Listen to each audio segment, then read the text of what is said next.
We just wrapped up partnering with colleagues right here in the state of North Carolina, not too far from our corporate office. And we wanted to share with everyone some of the most common questions that we heard from the audience. So we have our flip chart paper over here. What we like to do is go around the room when we're actually in person with colleagues, and we like to hear from them. What are some of their muddiest points?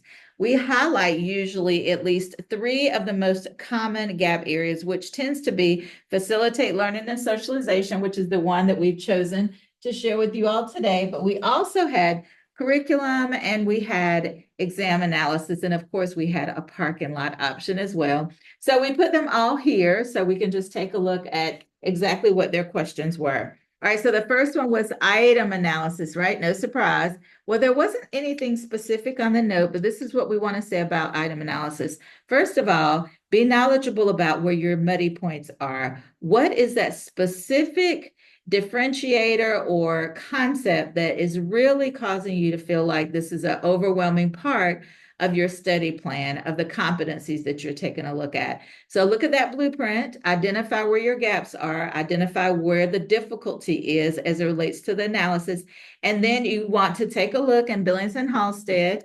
Specifically, we would recommend starting with chapter 25. Okay, this is going to give you some excellent evidence-based practices related to exam writing as well as exam analysis. That is a great way to ensure that you have a solid grasp of concepts related to exam analysis, is to first understand the why and the what regarding exam question development. All right, so let's keep going. The next one says, for nurse educators who are strictly hospital-based with other nursing backgrounds progressing to CNEcl.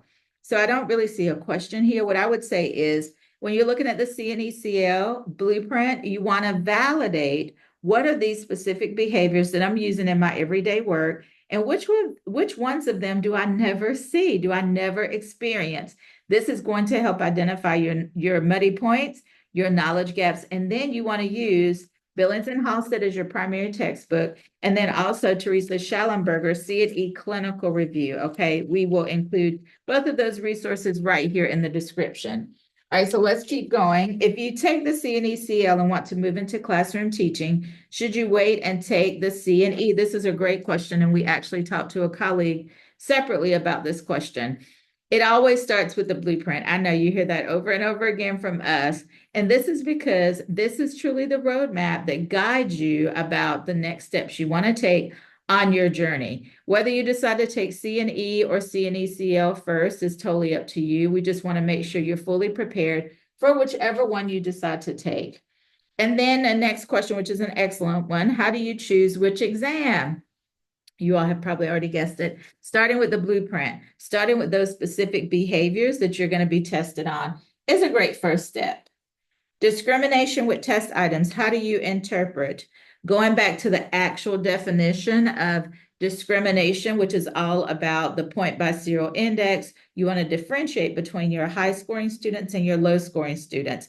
How did they perform? How did they score as it relates to the correct options and incorrect options? And then the last one that we'll cover in this snapshot is going to be different learning theories. I need to help to break them down. We know that tends to be a large gap area too for colleagues.